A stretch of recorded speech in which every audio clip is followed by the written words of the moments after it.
Hay llamadas, hay reflexiones, hay pues eso, estamos vibrando. Aquí estamos vibrando con el programa de Agustín. Estamos vibrando. Andrés, ¿has esperado? Por sí, lo tanto, no, aquí tienes tu premio, tu tiempo. Muchas gracias, Agustín. Es que no, me parece bastante interesante la reflexión de Fernando en esa competencia en la que se entra por parte del sector público al sector privado, y que lo estamos viendo incluso en las propias universidades, que hay muchas parcelas que tratan también de hacer la competencia al sector privado.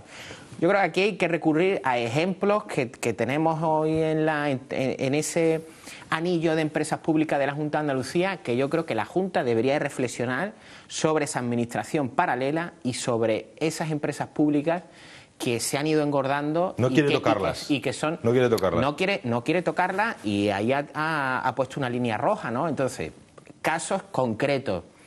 Agencia Pública de Medio Ambiente y Agua, la famosa AMAYA. Más de 3.000 trabajadores. Yo no sé, Fernando, tú te conoces el paño económico mucho mejor que yo. No sé cuántas empresas en Andalucía hay con 3.000 trabajadores. FAFE, antigua FAFE, que luego se insertó en la agencia del SAE, del Servicio Andaluz de Empleo.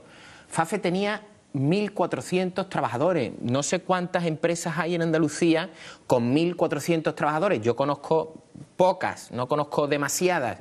Defensor del Pueblo, ahora nos enteramos también que en el Defensor del Pueblo hay 70 cargos, que además son cargos que no han entrado a través de ningún proceso selectivo, sino que han entrado a través de un trámite puramente dactilar o de libre designación. Por la gracia de Dios, ¿no? Entonces, con eso de la condición del defensor, ¿no? Oye, Fernando, yo creo que sobre eso hay que reflexionar. No se puede, es que no hay manera de aguantarlo.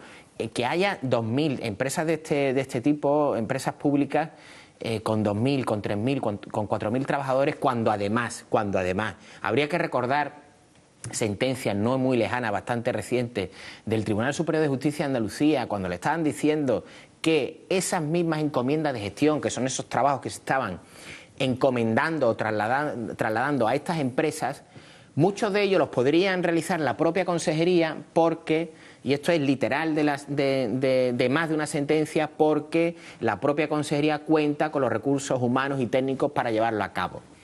Entonces, ahí hay un despilfarro que es más que manifiesto y un sobrante de efectivos humanos que son más que palmarios. Y entonces que sí, que es una medida buenista decir que bueno, que no sobra nadie, aquí estamos todos, pero que al final no le va a quedar otro remedio, porque toda esa, digamos, grasa adiposa es lo que impide que el sector privado pues pueda también empezar a funcionar, ¿no? Pero lo que dice siempre Fernando, sí, y no veo ninguna voluntad de cambiarlo. Pero si me permite, Fernando, solamente un momentito por lo que quería comentar anteriormente. A ver, la Junta el Gobierno tiene un grave problema de colesterol económico. Tiene obstruidas las arterias de su sistema. O sea, eso es un monstruo que no sabe cómo parar el crecimiento. Como muchas comunidades en España. Como muchas comunidades. Como muchas comunidades en España. Muchas, evidentemente. Pero esta, Andalucía, que es la mayor comunidad que tenemos en España. El PSOE yo no aplaudo esa medida del PSOE adoptada hoy. Sí me alegro por los trabajadores, evidentemente, porque bueno, oye, que te recorten y tú sigas trabajando, en fin. Pero la medida no la puedo aplaudir porque si lo llega a hacer, en primer lugar es una cosa totalmente, repito, populista. Y hace falta decir, siendo consecuente con ella misma y con el compromiso adquirido con el Gobierno de la Nación, decir, voy a quitar dinero de aquí, pero es que no quitan ni un duro de ninguna parte. Y termino rápidamente. El PSOE durante estos 30 y pico de años se ha dedicado a coger todo lo bueno, lo malo y lo regular, es decir, ampliar cuanto más sea posible el sector público. ¿Por qué? Mediante subvenciones, nombramientos a dedo, creación de empresas paralelas, etcétera. Controlarlo todo. ¿Qué ocurre? Que eso se le ha ido de las manos. Y va a llegar un momento, como decía Fernando anteriormente, que yo no creo que va a tardar mucho en que eso se le ha desbocado. No va a tener por dónde meterle mano. Y o Griñán y Valderas hacen algo, son conscientes de lo que estamos pasando, o hacen algo rápido o se lo va a hacer el ministro Montoro. El pulso que el gobierno andaluz le ha hecho al ministro de Hacienda puede ser algo muy peligroso. Vamos a ver, pero para que vean los oyentes que aquí no se trata de ese sectario, si paradigmático en lo malo es Andalucía, igual de malo es Valencia. Total. Vamos a ser claros. Pero lo que decía antes Andrés, que tiene toda la razón, hay dos casos que han salido en la prensa y en relación con la instrucción de la jueza Laya. a mí me sorprende dos cuestiones concretas. Una, la de un asesor, entre comillas, que era sindicalista, diputado del PSOE, señor Ramón García, creo que se llama. Ramón Díaz Alcaraz. Ramón Díaz.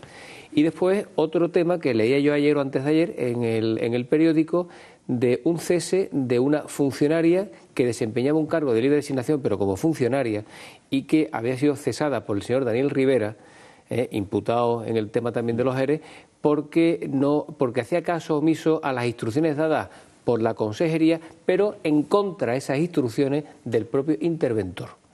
Bien, en el caso el primer caso, vamos a ver, ¿para qué sirve un asesor externo a la consejería que tiene la doble condición de miembro de un sindicato y, en este caso, realizando una actividad por la consejería, cuando lo que se dilucida son expedientes de regulación de empleo que, según la ley, el artículo 51 del Estatuto de los Trabajadores, lo que establece es que se determine la causa.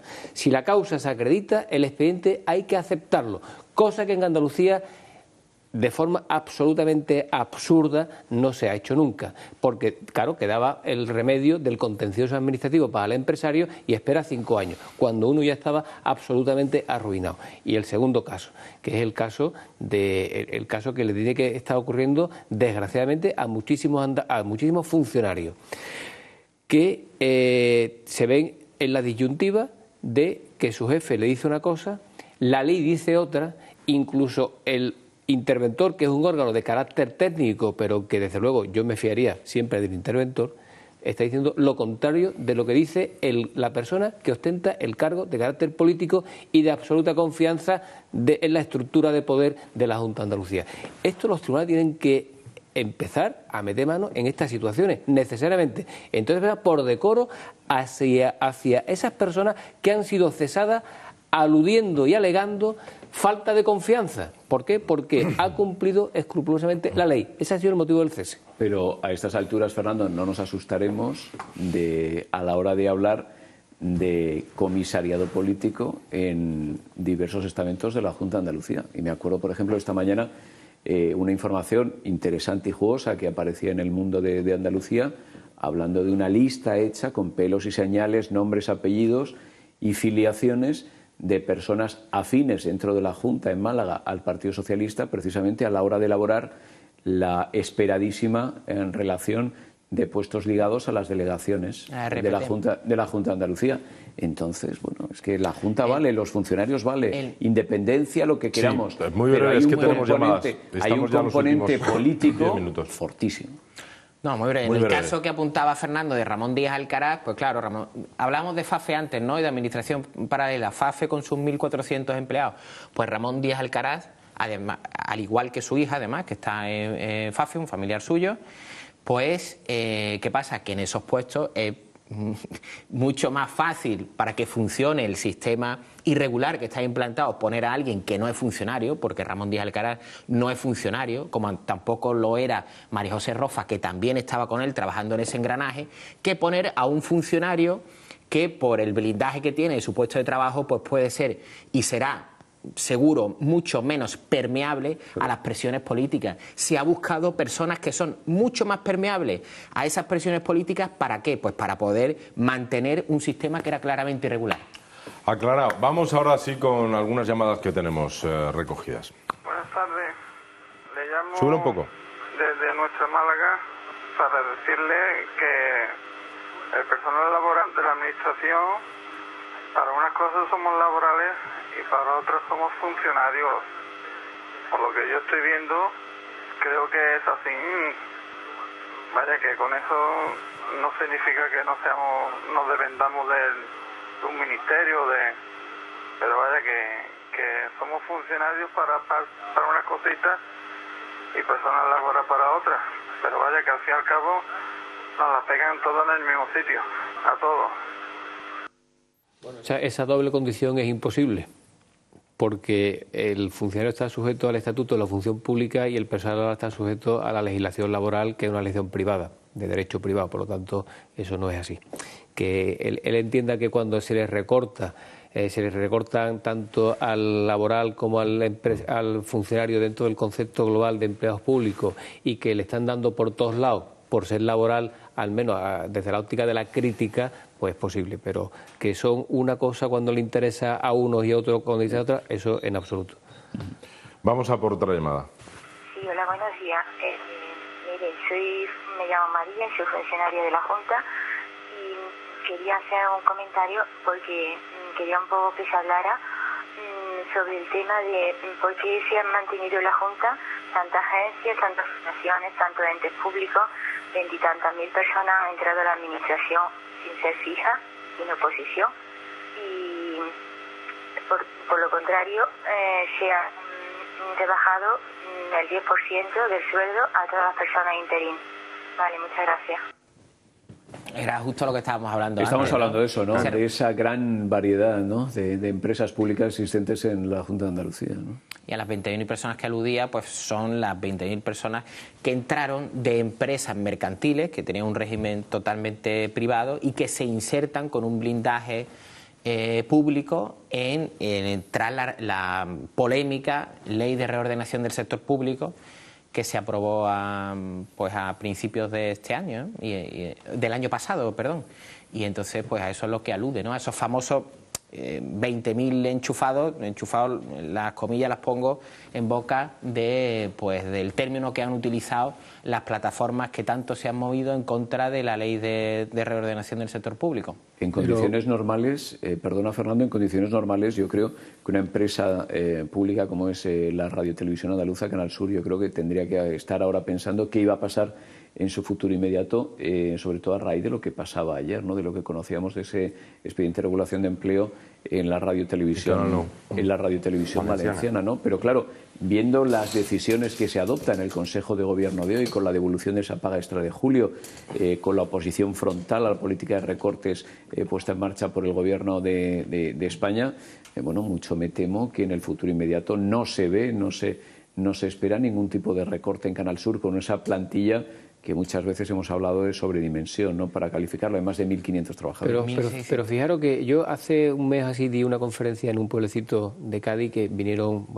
varios alcaldes de la comarca y estuve hablando con ellos y uno me decía, y me acordaba yo de Pedro de Tena, con la tela de araña en Andalucía, cómo se va tejiendo y cómo se va organizando, que una fundación, porque aquí hemos hablado de FAFE, pero hay otras fundaciones de carácter sociolaboral con una existencia en el territorio andaluz excesivamente estrecha y en el que antes de estando ya interino algún que otro alcalde, han pactado una cesión durante 75 años de ciertos locales sin costo alguno en favor de esa fundación, en donde esa simbiosis UGT-PSOE se da permanentemente, y lo ven como lo más natural cuando además estaban ya en una situación de absoluta interinidad y sabía que dejaban el gobierno. Es que aun sin dejarlo no se puede hacer eso. Tú no puedes hipotecar 75 años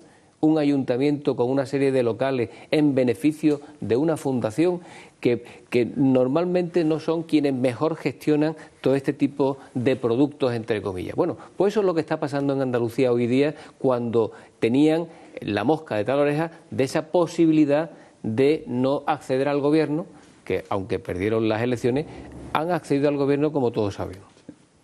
Vamos a por otra llamada. Hola, yo quería saber a ver si alguien de los que están en el debate podían explicar cuáles son los perjuicios con detalle de que abandonáramos de que España abandonara el euro y volviera a la peseta. Después, por otro lado, también quería saber que la medida que se plantea como de recorte del 30% de los concejales, a partir de qué fecha va a tener eficacia. Muchas gracias. ¿Quién responde? Yo.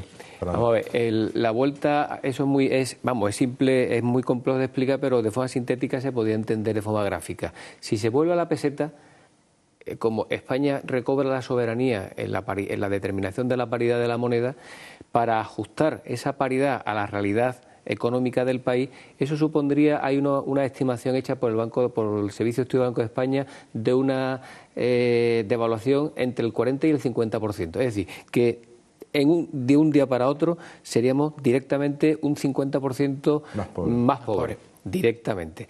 Entonces, como ahora no tenemos esa capacidad de devaluar la moneda, porque no depende de nosotros, es una moneda común y depende, en cualquier caso, la paridad la fija el Banco Central Europeo a través de la Unión Europea, pues lo que se intenta es una devaluación interna. Esa devaluación interna precisamente es ajustar los costes internos, que es lo que en el año 2010 ya se dijo en el famoso artículo Pain in Spain, Dolor en España, escrito por Paul Krugman, que decía que devaluando en aquel entonces los precios de los salarios un 22%, arrastraría el resto de los precios, si las instituciones económicas funcionaban adecuadamente, aproximadamente a un 14%. Es decir, que el diferencial de empobrecimiento hubiese sido un 7%, lo cual hubiese sido, ahora mismo estaríamos en la situación que Alemania estuvo en el año 2000, que hizo precisamente lo que hoy estamos haciendo, pero con una capacidad de crecimiento mucho mayor en aquel entonces. Hicieron, cuando estaban aún mucho mejor que nosotros,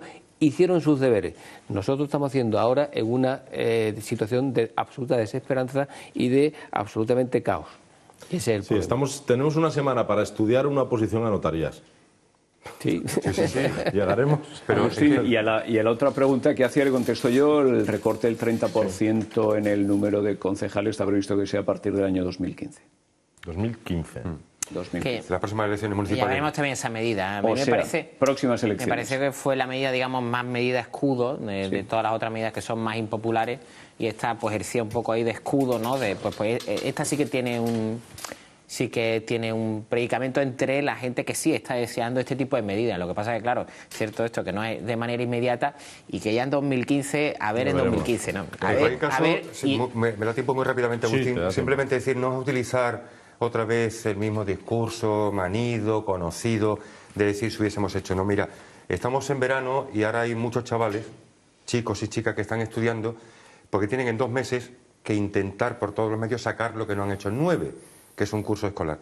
Y aquí, repito, no se trata de volver a lo fácil, pero si aquí a lo mejor en el 2008, o en el 2009 si me apuras, pero en el 2008, si no nos hubiesen engañado, decir que aquí estábamos bien, tal y cual, si hubiesen hecho algunas de las pequeñas cositas que hay que hacer de una sola tacada, pues ahora no estaríamos de esta forma. Es decir, hubiésemos sido un alumno que sin sacar un sobresaliente hubiésemos tenido un aprobado suficiente con nuestros deberes con la Unión Europea. No nos veríamos en estas circunstancias, estaríamos mejor y daría un margen de tiempo, un colchón para poder ir haciendo cosas poco a poco, porque lo exige la propia estructura del país, la propia estructura de Europa. Rápidamente, ahora, efectivamente, como tú bien dices, hacemos oposiciones a notaría en una semana y en 3 días solamente. Quiero volver a poner a prueba a Andrés, porque la semana pasada lo clavó, con las noticias del Confidente. Andrés, lo clavaste, hablábamos de un político, alcalde de capital de provincia, que había presentado solamente 6 iniciativas en toda una legislatura. En la pasada, en la octava, lo clavaste, hablaste de él. ¿De quién era? Pedro Rodríguez, alcalde de Huelva. Por otra parte, Pedro Rodríguez es un trabajo incansable en la ciudad de Huelva, y si no hubiera sido así, no hubiera podido cosechar la mayoría absoluta que ha cosechado en este tiempo también. Y por otro lado, ayer hablábamos de esa comisión en el Congreso, en el que uno de los responsables de la misma, hacía callar no solamente ante algo que creía que no tenía que haber dicho al responsable de Izquierda Unida, sino también a algo de su partido. Lo dejábamos ahí, a alguien de su partido también en esa comisión. Lo dejamos ahí en el aire. La comisión es la Comisión de Defensa en el Parlamento español. Y es un político del Partido Popular. Diputado del Partido Popular, ¿no?, en el Congreso. Que así es, que son muchos en el Congreso. No, exactamente, es mucha presión para Andrés en este momento. Pero bueno, esta es la sección, esto ya le tiene que poner, la sección del diputado misterioso. Es del diputado misterioso. Póngale nombre, póngale. ¿Pero alguna pista, hombre? No, ya está, ya no. Hasta ahí puedo leer. Hasta aquí tenemos ya la próxima semana ya. Bueno, te dejamos ahí, pensando. A la piscina no me tiro yo así sin agua. No puede ser. Si Andrés no lo sabe... El dato exacto. Sí, es que está complicado. El Congreso ya me coge más lejos. Ya el Parlamento se lo tengo aquí más cerquita. El Congreso, no, la verdad que no lo tengo ya aquí a la mano. Bueno, pues ahí lo deja esa información que viene de la mano del Confidente de Fran. En Ascuas hasta la semana que viene. ¿Hasta la semana que viene? En Ascuas, en coche regresas a casa, ¿no? Sí, regresamos y ya de nuevo a Sevilla. Cuidadito y nos vemos próximamente, Andrés. Muchísimas gracias por tu a ti y a participación, como vosotros. siempre. Don Fernando. Muchas gracias por todo. Un honor. Don Guillermo. Gracias y recupérate. Muchas gracias. De corazón te lo agradezco. Vibrando Compañero nos vamos. vibrante. Vibrando nos vamos. Vibrante. Vete vibrando a casa. Me voy ya. Estás mejor, ¿no? Sí, bueno, mucho mejor. Se te nota. Programa vibrante. Se te Programa nota en la mirada. Ha sido un programa ágil. No sigas. Programa ágil. Se te la mirada. Somos la gacela de los programas de debate.